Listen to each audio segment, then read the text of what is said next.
des piqûres urticantes, les troubles du sommeil, de l'anxiété et même un isolement social. Et Jérôme Rebaud est avec nous sur ce plateau. Bonsoir à vous, vous êtes le responsable du service santé et environnement à l'Agence régionale de santé des Alpes-Maritimes. Alors comment savoir si son domicile est infesté? Alors, effectivement, bien souvent, on s'aperçoit trop tard que son domicile est infesté, puisqu'on s'en rend compte lorsqu'on est piqué. Et lorsqu'on est piqué, c'est que l'insecte est déjà bien implanté. Donc c'est le premier signe, une piqûre qui est assez caractéristique, mais de nombreux insectes piquent, donc ce n'est pas suffisant pour poser un diagnostic. Il faut vraiment avoir une observation de l'insecte dans la pièce où il est présent. Elles sont visibles à l'œil nu, donc ça peut aider. Comment est-ce qu'on peut choisir son professionnel? Alors, déjà, il faut vérifier que l'opérateur qui va intervenir est habilité à utiliser un produit biocide. C'est la première des exigences. Biocide? Oui, les insecticides sont des produits biocides, c'est-à-dire qu'ils peuvent avoir un effet sur la santé humaine, sur la santé de l'environnement, sur la santé de l'animal. Le deuxième point, qui est plus un point de bonne pratique, est de se renseigner auprès de sa mairie, puisque généralement, les services municipaux ont une bonne connaissance des entreprises qui interviennent sur leur territoire. Alors ces punaises de lit, elles gâchent la vie de ceux qui sont touchés. Est-ce qu'il peut y avoir aussi des conséquences sur la santé de l'homme? Alors, il y a de toute façon des conséquences. C'est vrai que les piqûres ne sont pas graves en soi. Il peut y avoir des formes un peu plus compliquées avec des cas d'allergie. En revanche, ce qui est certain, c'est qu'ils occasionnent de véritables nuisances pour les personnes qui les subissent.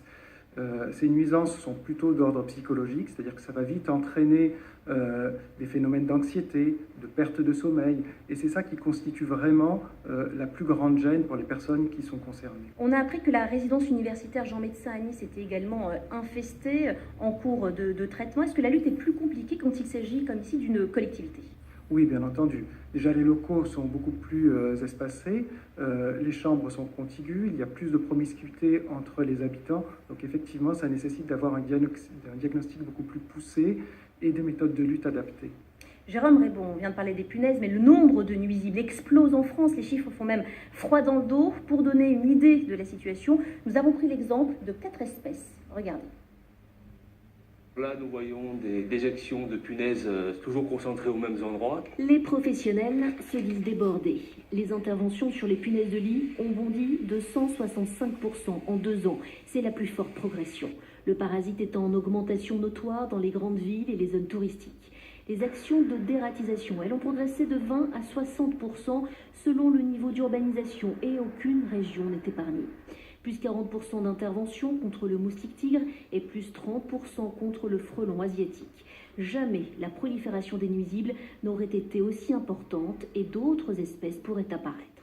Les nuisibles menacent autant la biodiversité que la santé de tous et 60% des Français se déclarent insuffisamment informés sur le sujet.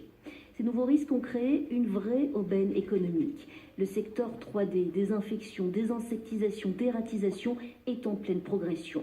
En quelques années, le nombre de sociétés spécialisées a doublé et leur chiffre d'affaires a bondi d'1 tiers. Le secteur réalise chaque année 650 millions d'euros de chiffre d'affaires et notre région concentre le plus grand nombre d'entreprises 3D juste après Île-de-France. Est-ce qu'à ce stade, on peut parler de fléau pluriel d'ailleurs? Alors il ne faut rien exagérer, on n'est plus au temps de la peste où les rats pouvaient transmettre ce type de maladie. Néanmoins, effectivement, il y a une recrudescence de ces situations, notamment par le biais des voyages. Maintenant, on se déplace beaucoup. On va le voir un petit peu plus tard. Ouais. De zone infestée à zone indemne. Et effectivement, il y a de plus en plus de situations qui sont déclarées.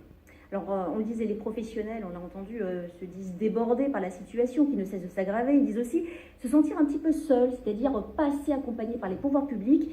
Nous avons interrogé le principal syndicat des professionnels, le CS3D, qui commence par nous raconter comment s'explique cette situation. Pourquoi le retour des punaises de lit? Les voyages, les échanges internationaux ont produit le retour des punaises de lit. Et lorsqu'elles arrivent sur nos territoires, elles ne trouvent plus de barrières et elles ne font que progresser.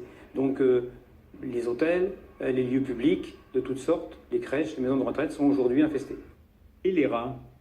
Les rats, augmentation également, pour des raisons de réchauffement climatique. Le réchauffement climatique produit des hivers moins rigoureux. Donc pendant ce temps-là, les rongeurs, en particulier ceux d'extérieur comme les rats, ne subissent pas de ralentissement naturel. Les moyens de lutte sont-ils suffisants?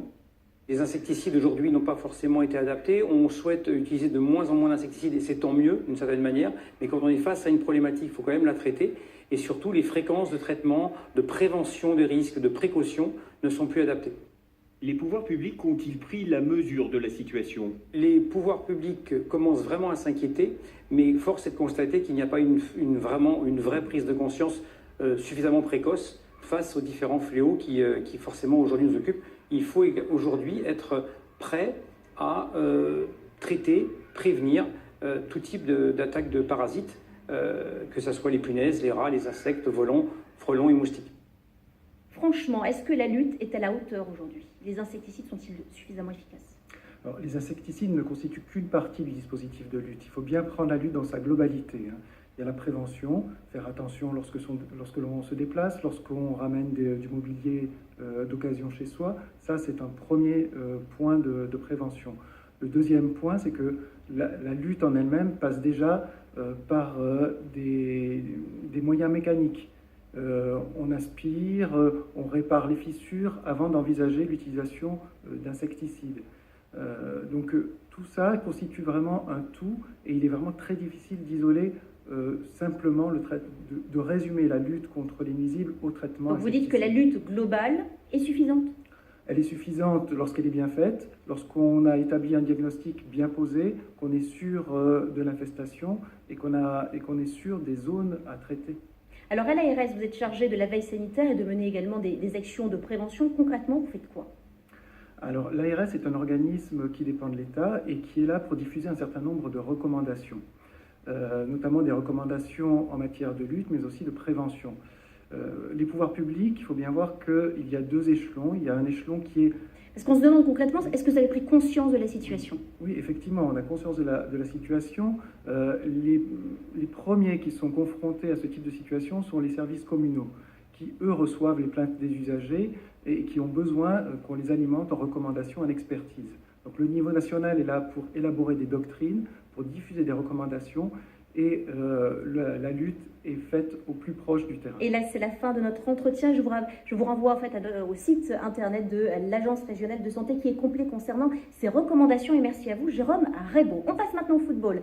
Derby perdant pour Nice qui recevait Marseille hier soir derrière le score 4-2.